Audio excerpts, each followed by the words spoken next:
മടപൂരാൽ മഖ്ലൂബ് മടങ്ങുകില്ല. മടപൂരാൽ ഒടുങ്ങാത്ത കുടുക്കുമില്ല. മടപൂരാൽ മഖ്ലൂബ് മടങ്ങുകില്ല. മടപൂരാൽ ഒടുങ്ങാത്ത കുടുക്കുമില്ല. യാ Sheikh മടപൂരി യാ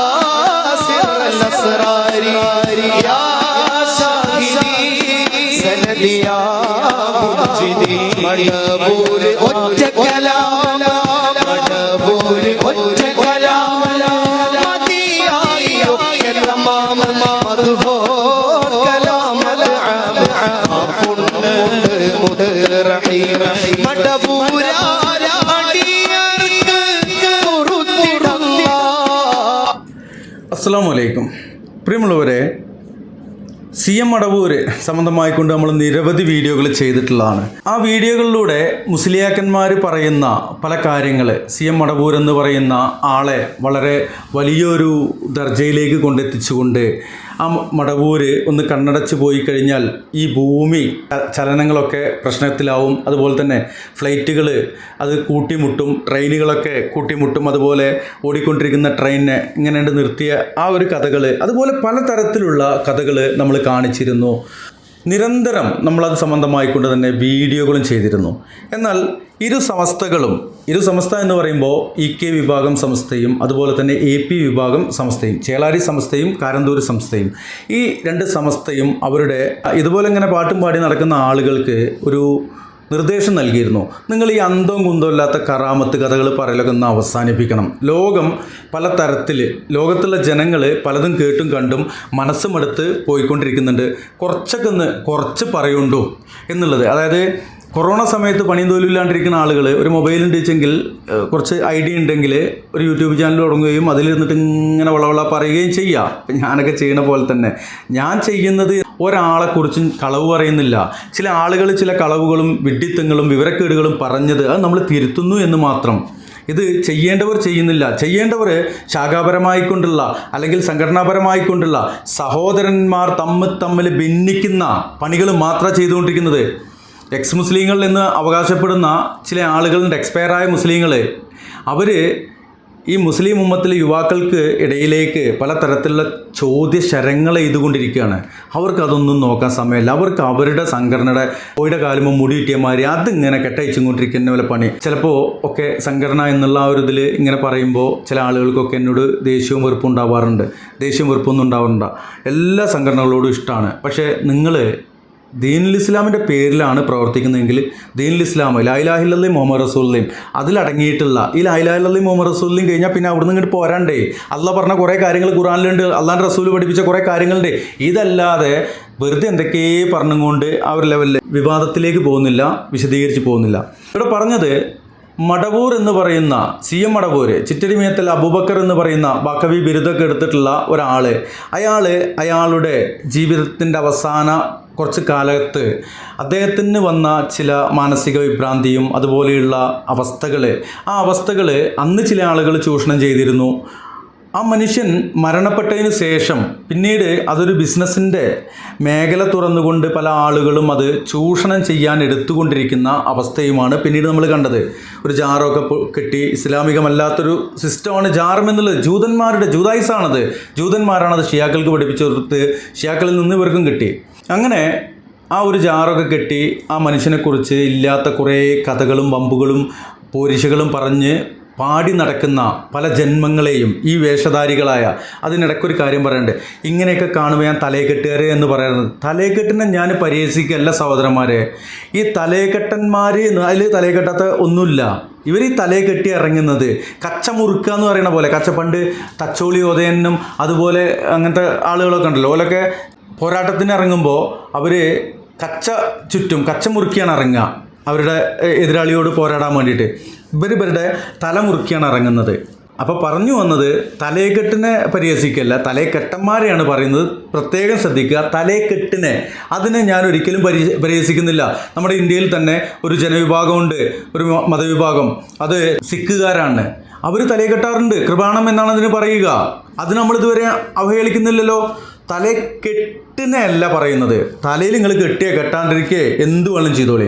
തലയിൽ കെട്ടന്മാർ എന്ന് പറയുന്ന ആ വീഡിയോയിൽ കാണിക്കുന്ന ആളുകളെയാണ് നമ്മൾ പറയുന്നത്. അപ്പോൾ ചില ആളുകൾ വിഷമത്തോടെയൊക്കെ പറയാറുണ്ട്, ആരും ആ ഒരു കാര്യത്തിൽ എന്നോട് വെറുപ്പ് തോന്നരുത്, ദേഷ്യം തോന്നരുത്.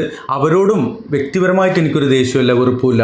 ഇതുപോലെ റസൂലുള്ളാഹി സ്വല്ലല്ലാഹു അലൈഹി വസല്ലമയുടെ മദ്ഹ് എന്നും പറഞ്ഞിട്ട് കള്ളക്കഥകൾ പാടുന്ന ആളുകൾ ഈ CM മടവൂരിനെ കുറിച്ച് പാടുന്ന ചില കഥകൾ കേൾക്കുമ്പോൾ ഉള്ള ആ ഒരു കാര്യമാണ്. കുറച്ച് പാട്ടും കൂടി കേൾക്കാം. അത് കഴിഞ്ഞിട്ട് CM മടവൂർ ആരായിരുന്നു, എന്തായിരുന്നു എന്ന് CM മടവൂരിൻ്റെ നാട്ടുകാരൻ തന്നെ പറയുന്നത് നമുക്ക് കേൾക്കാം.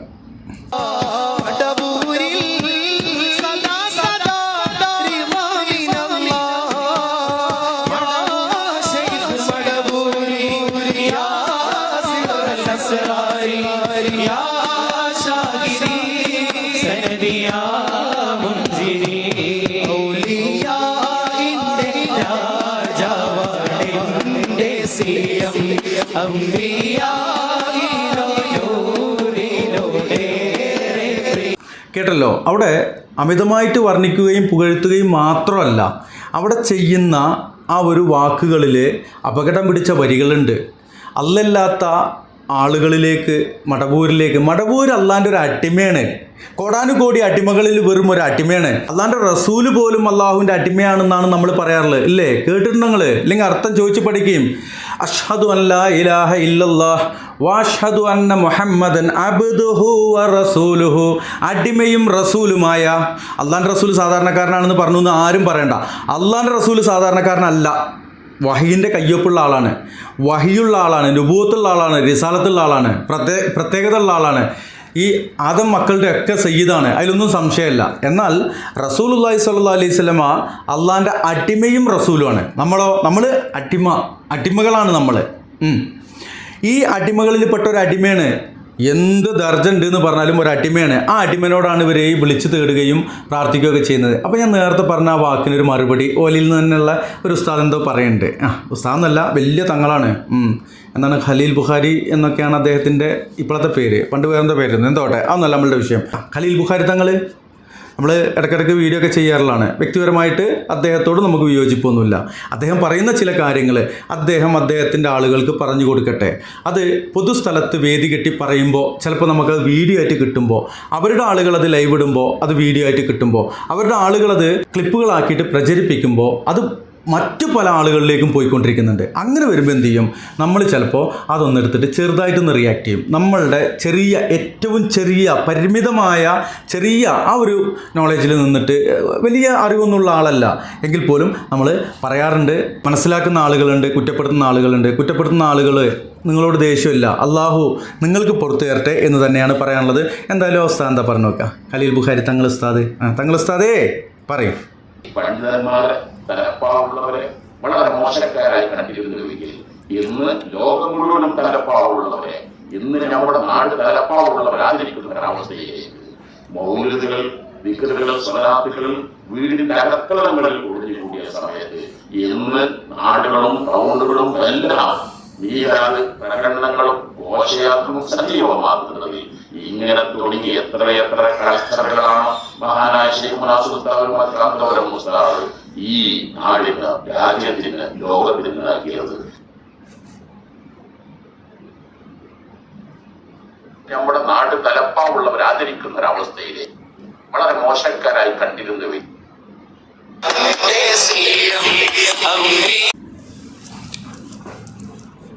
അപ്പോൾ അദ്ദേഹം പറഞ്ഞത് അവരുടെ ഒരു ഭാഗമായിട്ടുള്ള വാക്കാണ് പറഞ്ഞത്.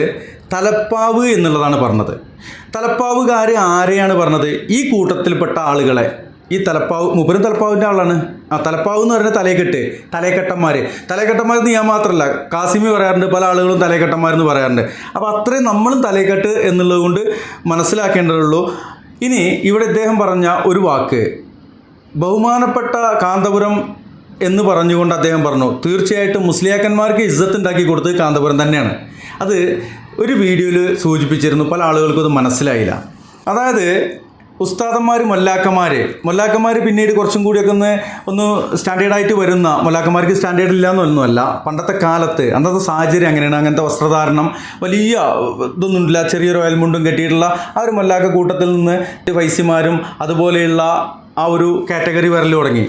അതിനുശേഷം അന്നും ഇവർക്ക് ആ ഒരു വലിയ ഇസ്സത്തൊന്നുമില്ല. ഈ ചെറിയ മാലി മൗലൂദായിട്ടും ഈ അലിഫും ഭാവം പഠിപ്പിച്ചുകൊണ്ടും അങ്ങനെയുള്ളൊരു ലെവലിൽ പോവുകയായിരുന്നു. എന്നാൽ ഇരു സമസ്തകൾ ആകുന്ന സമയത്ത്, സമസ്ത പിളരുന്ന ആ ഒരു സാഹചര്യത്തിന് ശേഷം മുസ്ലിയാക്കന്മാരുടെ വേഷവിധാനത്തിൽ, അവരുടെ മറ്റുള്ള എല്ലാ ലൈഫ് സ്റ്റൈലിലെല്ലാം മാറ്റം കൊണ്ടുവന്നത്, അവർക്കൊരു ഇസ്സത്ത് കൊണ്ടുവന്നത്, അവർക്ക് ഇന്ന് കാറില്ലാത്ത മൗലിയാക്കന്മാർ വളരെ ചുരുക്കാൻ, ഇനി ഇല്ലാത്തവർക്ക് ബൈക്കേലും ഉണ്ടാവും അല്ലേ? അതുപോലെ തന്നെ വലിയ അവർക്ക് അവരുടേതായിട്ടുള്ള അള്ളാഹു ആ ഒരു ജോലി ചെയ്യുന്ന ആളുകൾക്ക് ബറക്കത്ത് നൽകട്ടെ. അവർ തെറ്റ് പറയുമ്പോൾ തിരുത്തും, അല്ലെങ്കിൽ തിരുത്താൻ എനിക്ക് ആ ഒരു അറിവില്ലെങ്കിൽ പോലും എനിക്കറിയുന്ന അറിവിൽ നിന്നുകൊണ്ട് ഞാൻ തിരുത്താൻ ശ്രമിക്കാറുണ്ട്. അവരെയല്ല തിരുത്തുന്നത്, അവരെ കേൾക്കുന്ന ആളുകളെയാണ് തിരുത്തുന്നത്. അപ്പോൾ ഇൻഷാ അല്ലാഹ് ഇവിടെ പറഞ്ഞു വന്നത് കാന്തപുരം തന്നെയാണ് അവർക്ക് നല്ലൊരു വസ്ത്രധാരണവും അതുപോലെയുള്ള കാര്യങ്ങളൊക്കെ കൊണ്ടുവന്നത് എന്നുള്ള അദ്ദേഹം പറഞ്ഞു. പ്രിയമുള്ളവരെ മനസ്സിലാക്കുക, CM മടവൂരിനെയല്ല അള്ളാഹുവിനെയാണ് നമ്മൾ പ്രകീർത്തിക്കേണ്ടത്, അള്ളാഹുവിൻ്റെ റസൂലിനെയാണ് നമ്മൾ അനുധാവനം ചെയ്യേണ്ടത്.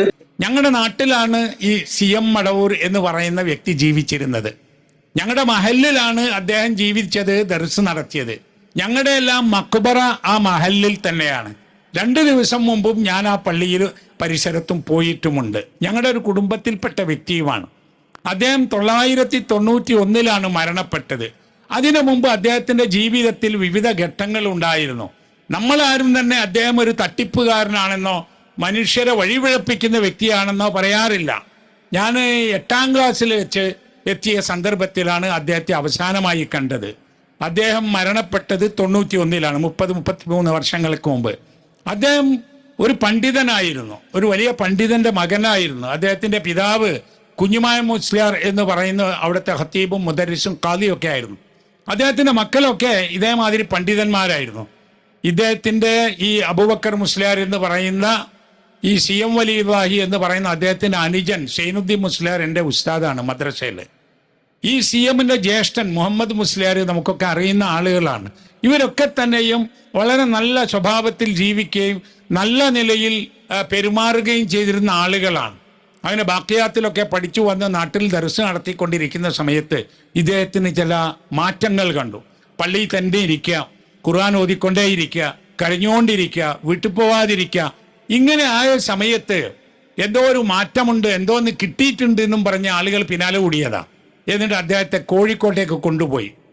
ഇങ്ങനത്തെ ആളുകളൊക്കെ ഒരുമിച്ച് കൂടുന്ന സ്ഥലങ്ങളിലെത്തി. അദ്ദേഹത്തിന് ആരോടെങ്കിലും അദ്ദേഹം ജീവിതകാലത്ത് ഞാനാണ് പടച്ചവനെന്ന് അദ്ദേഹം പറഞ്ഞിട്ടില്ല, ഞാനാണ് ലോകം നിയന്ത്രിക്കുന്നത് അദ്ദേഹം പറഞ്ഞിട്ടില്ല. ഇപ്പൊ ഇവർ പറഞ്ഞു എവിടെ എത്തിയെന്നറിയോ? ഈ ലോകത്ത് ഒരു ഇല ഇളകുന്നത് പോലും അദ്ദേഹം അറിയാതെ പോവില്ല. അദ്ദേഹം നിശ്ചയിക്കാത്ത ഒരു സംഗതി നടക്കില്ല. മഴ പെയ്യിപ്പിക്കുന്നതും കാറ്റടിപ്പിക്കുന്നതും ഒക്കെ അദ്ദേഹമാണ്. അങ്ങനെ പറഞ്ഞ് അദ്ദേഹം പറയാത്ത കാര്യങ്ങൾ അദ്ദേഹത്തിന്റെ പേരിൽ അദ്ദേഹം മരണപ്പെട്ട് 10-25 കൊല്ലം കഴിഞ്ഞ ശേഷം പറഞ്ഞു തുടങ്ങിയതാണ്. അദ്ദേഹം അവസാന കാലത്ത് ജീവിച്ചത് ഇവിടെ കോഴിക്കോട്ട് ഇടിയങ്ങരയിലാണ്.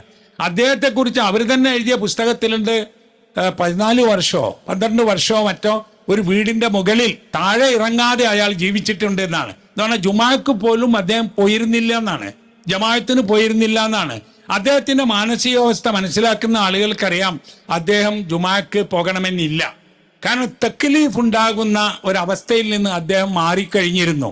അതുകൊണ്ട് തന്നെയാണ് അദ്ദേഹം ഇത്രയും വലിയ പണ്ഡിതനായിട്ടും മുദരിസായിട്ടും ഖത്തീബായിട്ടും ഖാദിയായിട്ടും ഒക്കെ ഇങ്ങനെയുള്ളൊരു ജീവിതത്തിലേക്ക് പോയിട്ടുള്ളത്. പിന്നെ അദ്ദേഹത്തിന്റെ അടുത്ത ആളുകൾ പോയി പറയും സുഖമില്ല എന്ന് പറയും. അപ്പൊ അദ്ദേഹം പറഞ്ഞിരുന്നത് അത് അള്ളാഹു സുഖപ്പെടുത്തി തരട്ടെ എന്നാണ്. ഏതൊരാളും പ്രാർത്ഥിക്കും പോലെയാണ്. ചിലപ്പോൾ പറയും ആ രോഗം വേണ്ട എന്ന് പറയും. പിന്നെ അദ്ദേഹത്തിന്റെ സംസാരത്തിൽ ചില അവ്യക്തതകൾ വന്നു. ആ അവ്യക്തതകളൊക്കെയാണ് ഇപ്പൊ കറാമത്താക്കി മാറ്റുന്നത്. ഞാൻ അവിടെ അവർ ഈ ജാറമുണ്ടാക്കുകയും വ്യാപകമായി പ്രചാരണം നടത്തുകയും ചെയ്തപ്പോൾ 34 വർഷങ്ങൾക്ക് മുമ്പ് ഇത് നടത്തുന്ന പ്രധാന ഭാരവാഹികളോടൊക്കെ ഞാൻ സംസാരിച്ചിട്ടുണ്ട്. അവരൊക്കെ എൻ്റെ നാട്ടുകാരും സുഹൃത്തുക്കളും കുടുംബക്കാരും ചിലരൊക്കെ കൂടെ പഠിച്ചവരും ഒക്കെയാണ്. ഞാൻ അവരോട് പറയുകയും കത്തയക്കുകയും ചെയ്തിട്ട് നിങ്ങളിത് ചെയ്യരുത്. പൊതുസ്ഥലത്ത് ജാറങ്ങൾ കെട്ടിപ്പടുക്കുക എന്നത് കുറ്റകരമാണ്. ജാറങ്ങൾ ഖബർ കെട്ടിപ്പടുക്കൽ തന്നെ കുറ്റമാണ്, പൊതുസ്ഥലത്താണെങ്കിൽ ഹറാമാണ് എന്ന് ഫത്ഹുൽ മുഈനിൽ പോലും പറയുന്നുണ്ട്. അത് പൊളിച്ചു മാറ്റണമെന്നും ആ കല്ല് അവകാശികൾക്ക് കൊടുക്കണമെന്നും ആ കിതാബിലുണ്ട്, നമ്മുടെ ദർസിൽ വന്ന കിതാബില്. അത് പറഞ്ഞപ്പോൾ ഒരാൾ പറഞ്ഞ എന്താണെന്നറിയോ, അതിന്റെ വിശദീകരണത്തിൽ മഹാന്മാരുടെ ഖബർ ഒഴിവാകുന്നു എന്ന് ഇന്ന കിതാബ് പറഞ്ഞിട്ടുണ്ട് എന്ന്. അത് മതിയോ? അള്ളാന്റെ റസൂല് നിങ്ങൾ ഖബറുകൾ കെട്ടിപ്പടുക്കരുത് എന്നും ഖബറിന്മേൽ എഴുതരുത് എന്നും ഖബറിന്മേൽ കെട്ടിടമുണ്ടാക്കരുതെന്ന് പറഞ്ഞാൽ അതിന്റെ വിശദീകരണമായിട്ട് ഇതിൽ നിന്ന് മഹാന്മാർ ഒഴിവാന്ന് വേറൊരു പണ്ഡിതൻ പറഞ്ഞാൽ അത് ദീനിൽ തെളിവാവില്ലല്ലോ.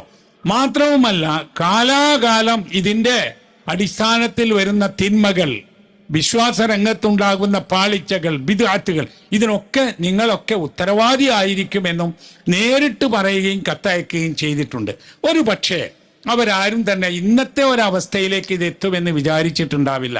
അതിൽ വളരെ അടുപ്പമുള്ള ഒരു വ്യക്തി പറഞ്ഞത്, ഞാൻ അതിൻ്റെ കൂടെ നിൽക്കുന്നത് ഈ കിട്ടുന്ന ലക്ഷക്കണക്കിന് രൂപ ആരെങ്കിലും തിന്നുപോണ്ടെന്ന് വിചാരിച്ചിട്ട് അതിനൊരു കണക്കും വ്യവസ്ഥയും ഒരു സിസ്റ്റവും ഉണ്ടാക്കണം എന്നതുകൊണ്ടാണ് ഞാൻ അതിൻ്റെ കൂടെ കൂടി നിൽക്കുന്നത് എന്നാണ്. ഉദ്ദേശശുദ്ധിയല്ലല്ലോ ദീനിൽ തെളിവായി നിൽക്കുന്നത്. ഇപ്പൊ നോക്കൂ, ഇങ്ങനെ കറാമത്തുകൾ പറഞ്ഞ് എവിടെ എത്തിയെന്നറിയോ? ഇദ്ദേഹം ഒരു കടയിൽ കയറി ചായ കുടിച്ചു, പൈസ കൊടുക്കാതെ പോയി. കടയിലെ ആളുകൾ പൈസ ചോദിച്ചു. അത് കുറച്ച് കഴിഞ്ഞപ്പോൾ ആ കട അദ്ദേഹം കത്തിച്ചു കളഞ്ഞു. പേരോട് അബ്ദുറഹ്മാൻ മുസ്ലിയാർ പറഞ്ഞിട്ടുണ്ട്, അങ്ങനെയൊന്നും പറയരുത്, നമ്മളെ ഔലിയാക്കന്മാരെ പ്രവൃത്തിയെക്കുറിച്ച് ഇല്ലാത്തത് പറഞ്ഞു വരത്തണ്ട, ഉള്ളത് തന്നെയുണ്ട് എന്ന്. ഞാൻ അബ്ദുൽ ഹമീദ് ഫൈസിയെ അമ്പലക്കടവ് അദ്ദേഹത്തോട് ഞാൻ പറഞ്ഞു, ഇതിങ്ങനെ പോയാൽ നിങ്ങളൊക്കെ അല്ലേ ഇത് പറയേണ്ടത്. പലരോടും ഞാൻ പറഞ്ഞു. അപ്പോൾ അവർ പറയാൻ തരാം, അത് ഞങ്ങളല്ല മറ്റവരാണെന്ന്. മറ്റവരോട് പറഞ്ഞപ്പോൾ അത് ഞങ്ങളല്ല മറ്റവരാണ്. ഇപ്പൊ രണ്ടു കൂട്ടരും പറയാം ഞങ്ങൾ രണ്ടു കൂട്ടരും അല്ല വേറൊരു കൂട്ടരാണെന്ന്. ആരായാലും എന്തുകൊണ്ട് എന്നാൽ ഇത് വളരെ വ്യക്തമായി ഇതിൽ ദീനിയായ വിഷയം പബ്ലിക്കായിട്ട് പറയുന്നില്ല എന്നതാണ്.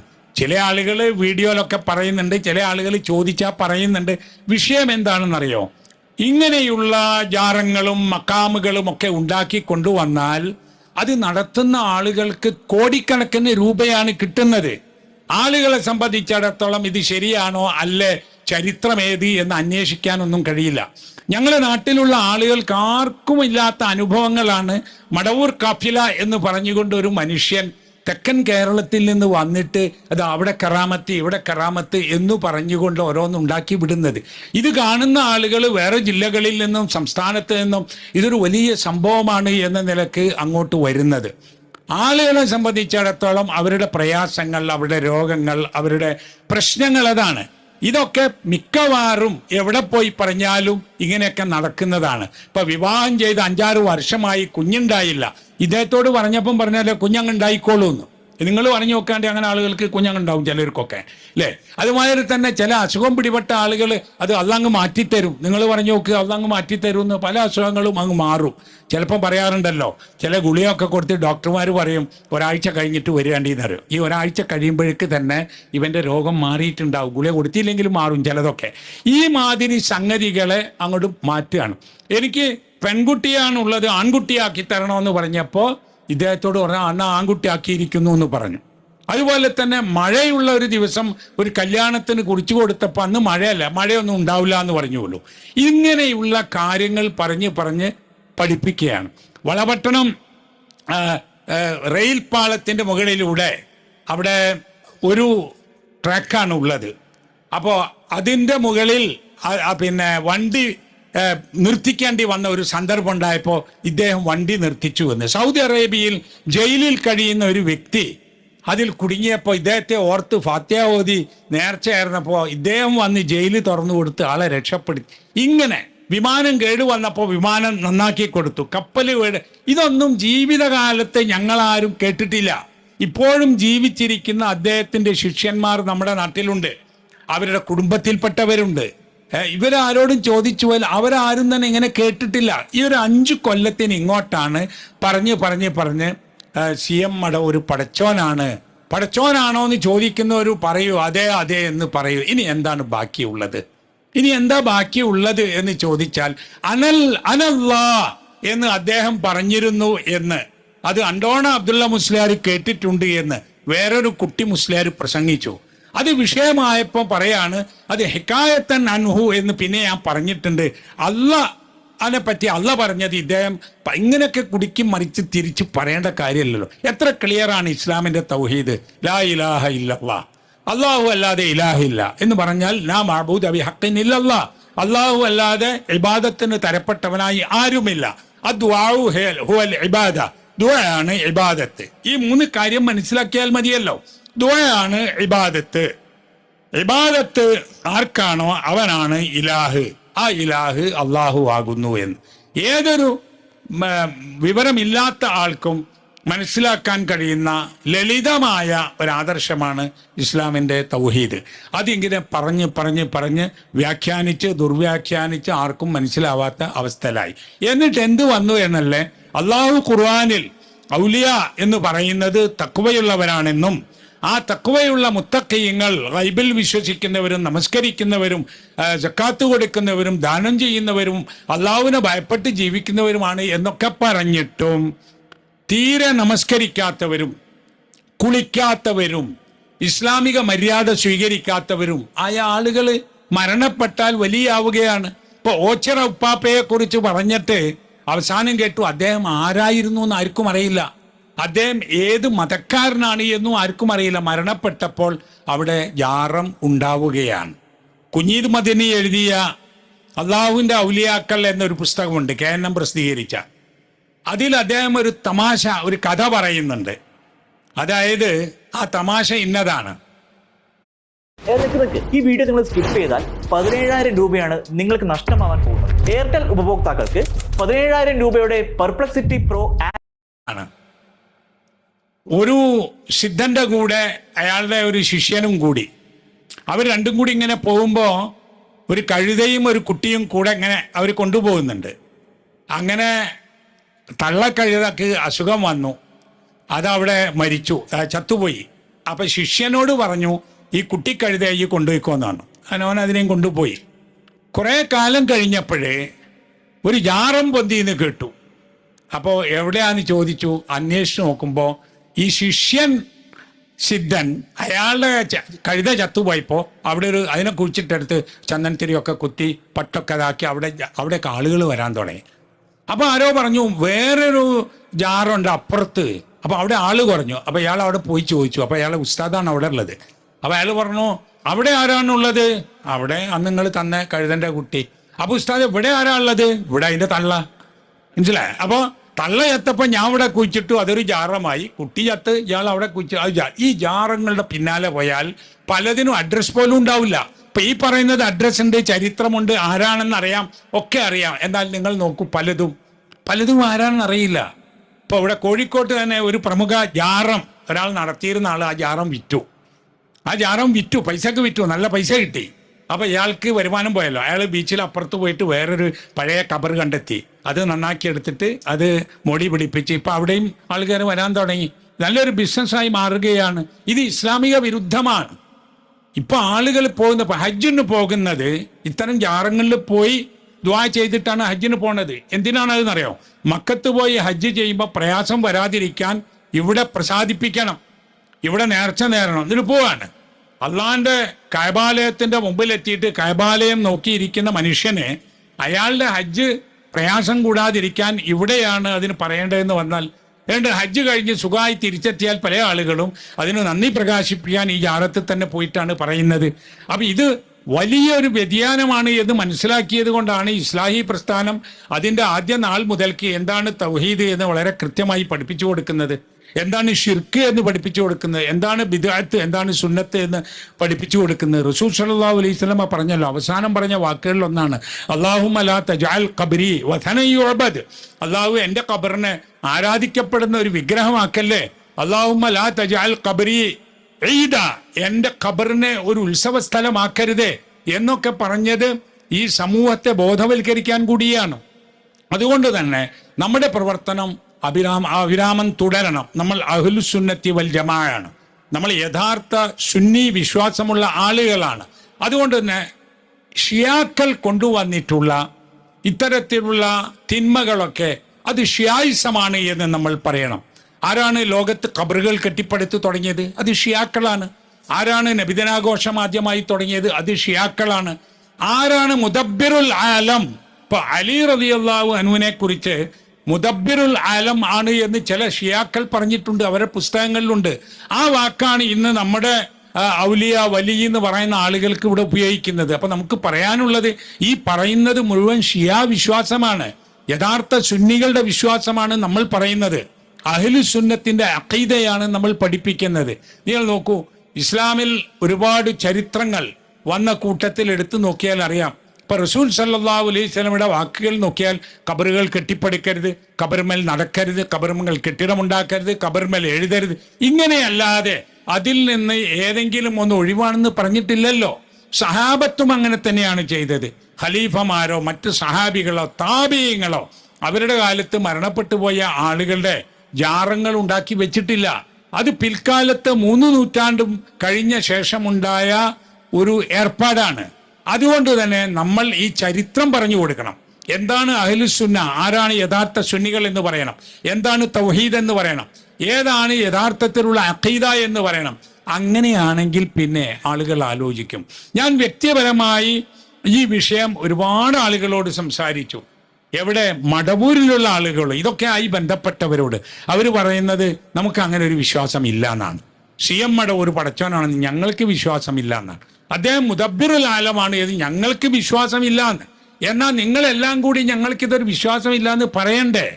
അത് പറയുമ്പോഴുള്ള പ്രശ്നം, ആളുകൾ അവിടേക്ക് നേർച്ചയും പണവുമായി വരുമ്പോൾ അത് കുറഞ്ഞു പോകുമോ എന്ന ഒരു ഭയമായിരിക്കുമെന്നാണ് ഞാൻ മനസ്സിലാക്കുന്നത്. ഇപ്പോഴും ഞാൻ വ്യക്തിപരമായി ഇത് പറയുന്നുണ്ട്.